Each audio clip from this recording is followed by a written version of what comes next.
State President Luong Quang and his spouse chaired a welcome ceremony in Hanoi on April 4.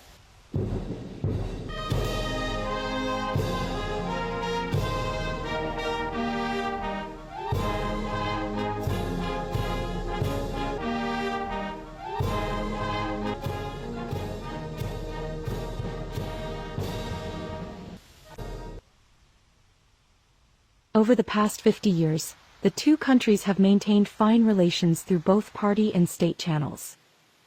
Economic and trade ties between the two countries have shown promising growth, with two-way trade topping $2 million in 2024. Vietnam primarily ships machinery, equipment and computer and components to while importing minerals, ores and animal feed from the African country. With the establishment of the African Continental Free Trade Area in 2021, Vietnam's trade with African markets is expected to increase significantly. The relationship between the two countries will continue developing across multiple sectors, especially economy, trade, and investment on the back of strong political determination from leaders of both countries, abundant resources, and potential for collaboration. This partnership will contribute to realizing each country's socio-economic development strategies while promoting peace, stability, prosperity, and development in both regions and continents.